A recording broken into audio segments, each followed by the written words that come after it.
নমস্কার বন্ধু, প্রত্যেককেই শুভ সকাল। আশা করি ভালো আছেন, সুস্থ আছেন। আবারও আপনাদের জন্য একটা আপডেট নিয়ে এসেছি। দেখুন, আজকের আপডেটটা হচ্ছে পুরো দেখুন একেবারে secretary in school education department government of West Bengal থেকে লেখা হয়েছে। কাকে লেখা হয়েছে? এসএসসির যিনি চেয়ারম্যান রয়েছে অর্থাৎ সিদ্ধার্থ মজুমদারকে লেখা হয়েছে। এই চিঠিতে কি বলা রয়েছে আজকে বিশদে আলোচনা করব। যদি চ্যানেলে নতুন হয়ে থাকেন অবশ্যই সাবস্ক্রাইব করে নেবেন। তো দেখুন, আজকে হচ্ছে 17 তারিখ। আজকেই কিন্তু মধ্যশিক্ষা পর্ষদের শুনানি রয়েছে, যেটা সুপ্রিম কোর্টে তারা যে সাবমিশন জমা দিয়েছিল এসএসসি রায়ের বিরুদ্ধে, তো তারই শুনানি রয়েছে। তো তারই মধ্যে একটা চিঠি ভাইরাল হয়েছে, যেটা 3 তারিখে লেখা হয়েছিল সেক্রেটারি থেকে একেবারে চেয়ারম্যানকে, যেদিন এসএসসির 26,000 চাকরি বাতিল হয়েছিল কিন্তু সুপ্রিম কোর্টের রায়ে। তো এই চিঠিতে কি বলা রয়েছে? তো দেখুন, এখানে এসএলপি লেখা রয়েছে, state of West Bengal versus Baishakhi Bhattacharya and others. সেখানে কপি এনক্লোজ করা রয়েছে এবং এখানে লেখাই রয়েছে যে স্কুল সার্ভিস কমিশনের যে রিক্রুটমেন্ট, সেখানে মানে হচ্ছে বিস্তর কিন্তু একটা দুর্নীতির গন্ধ পেয়েছিলেন সুপ্রিম কোর্ট, যেখানে যোগ্য অযোগ্য বারবার আলাদা করার গল্প বলা হয়েছে। কিন্তু স্কুল শিক্ষা মানে হচ্ছে কমিশন বা মধ্যশিক্ষা পর্ষদ বা স্কুল সার্ভিস কমিশন বা রাজ্য সরকার কেউই সেই যোগ্য অযোগ্যের লিস্ট আলাদা করেনি, যার পরিপ্রেক্ষিতে কিন্তু সুপ্রিম কোর্ট রায় দিয়েছিল যে 25,753 জন চাকরি বাতিল। তো তারই পরিপ্রেক্ষিতে সুপ্রিম কোর্ট একটা কিন্তু নিদানও দিয়েছিল, সেটা হচ্ছে একটা ফ্রেশ সিলেকশন প্রসেস। অর্থাৎ এই ফ্রেশ সিলেকশন প্রসেসে কারা বসবে সেটা নিয়ে একটা বিস্তর দ্বন্দ্ব রয়েছে, সন্দেহ রয়েছে। অর্থাৎ এই 22 লক্ষ না শুধু 26,000 না, যারা ফ্রেশ ক্যান্ডিডেট রয়েছে, যারা দীর্ঘ 9 বছর ধরে আজ এসএসসির পরীক্ষার জন্য অপেক্ষা করে রয়েছে, তারা বসবে। অর্থাৎ কারা বসবে এটা নিয়ে কিন্তু একটা বিস্তর সন্দেহ রয়েছে।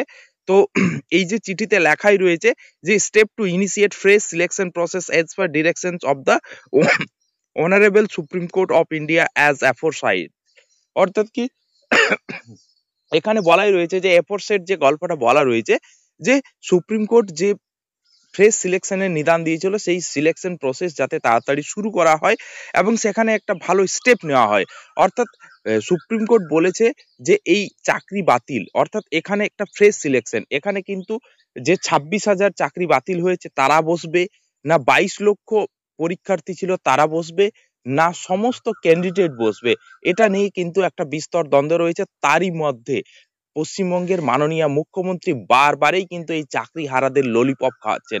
তিনি মিটিং করে বলছেন কারো চাকরি যাবে না। অর্থাৎ সুপ্রিম কোর্টের রায় কিন্তু ইতিহাস সাক্ষী রয়েছে, কোনো পরিবর্তন হয় না। পশ্চিমবঙ্গ সরকার তথা পশ্চিমবঙ্গের যারা আইনজীবী রয়েছে তারা ভালো করেই জানেন যে এখানে যে কিউরেটিভ পিটিশন বা রিভিউ পিটিশনের গল্প বলা রয়েছে, কোনোটাই কিন্তু অ্যাকসেপ্টেবল নয়।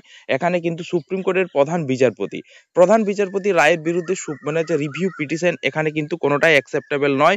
অর্থাৎ আগামী দিনে এই চাকরিহারাদের ভবিষ্যৎ কি হতে চলেছে সেটা নিয়ে কিন্তু বারবারই পশ্চিমবঙ্গ সরকার সেই সব চাকরিহারাদের ললিপপ খাওয়াচ্ছেন।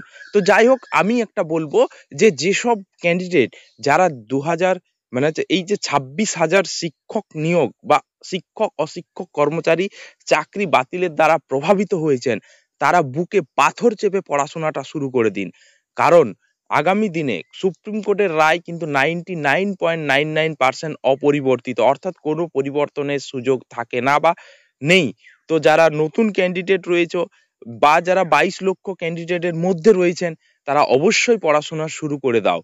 কারণ আগামী দিনে খুব তাড়াতাড়ি কিন্তু নিয়োগ প্রক্রিয়া শুরু হবে। কারণ পশ্চিমবঙ্গের স্কুলগুলোতে একেবারে শিক্ষক মানে হচ্ছে শিক্ষিকার আকাল রয়েছে, পড়াশোনা একেবারে শিখেই উঠেছে। যেখানে পশ্চিমবঙ্গ সরকার বিভিন্ন পরিকল্পনা করছেন ABCDE, অর্থাৎ পরিকল্পনা হচ্ছে কোনো পরিকল্পনাই কার্যকরী হবে না যতদিন না নতুন নিয়োগ প্রক্রিয়া শেষ হয়। তাই বুকে পাথর চেপে আপনারা পড়াশোনা শুরু করে দেন। অবশ্যই জিএস গুরু পুরুলিয়া কে হেল্প পাওয়ার জন্য যদি কারো দরকার হয় যে নতুন পরীক্ষার্থী, অবশ্যই কিন্তু যোগাযোগ করবেন।